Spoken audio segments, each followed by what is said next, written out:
நேற்று முன்தினம் மதுரையில் வந்து புது ஹாக்கி மைதானத்தில் வந்து 20 கோடி ரூபாய் செலவில் உருவாக்கப்பட்டு அது புது ஹாக்கி மைதானத்தை நானும் அமைச்சர் பெருமக்களும் அரசு மாவட்ட ஆட்சித்தலைவர் திறந்து வச்சோம். ப்ராக்டிஸ் மேட்ச் அங்கே நடந்துகிட்ருக்கு. 24 கண்ட்ரீஸ்லேருந்து இந்த யங் ஹாக்கி பிளேயர்ஸ் கிட்டத்தட்ட அனைவருமே வந்துட்டாங்க.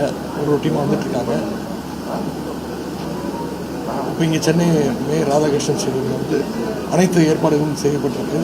அதை மேற்பார்வையிடுறதுக்காக தான் வந்திருக்கிறேன். அனைத்து விதமான பாதுகாப்பு வசதி, உணவு வசதி, போக்குவரத்து வசதி, தங்கும் வசதி, இந்த மாதிரி அதனையும் செய்யப்பட்டிருக்கு. வர 28ஆம் தேதி சென்னையில் மேட்ச் துவங்க இருக்கின்றது. மதுரையில் இன்னைக்கு சார்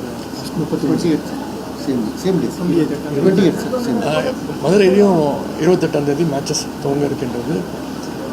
மதுரையில் ஏற்கனவே எங்கள் மாவட்ட ஆட்சித்தலைவர் ப்ரெஸ் மீட் மாதிரி வச்சு இந்த டிக்கெட் சேல்ஸ் பற்றிலாம் விளக்கியிருக்காரு.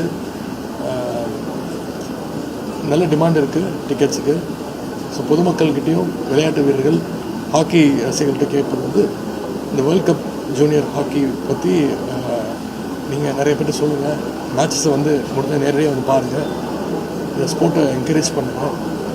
ஹாக்கிக்கு எப்பவுமே தென் தமிழகத்துலேயும் சரி, சென்னையிலையும் சரி, தமிழ்நாட்டிலேருந்து நிறைய ஒலிம்பிக் வீரர்கள் வந்திருக்கிறாங்க.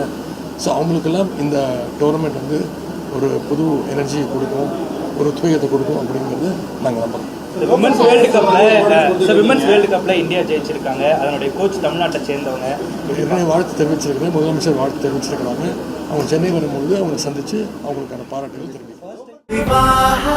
மணப்பெண்ணின் பிரத்யேகமான விவாஹம்.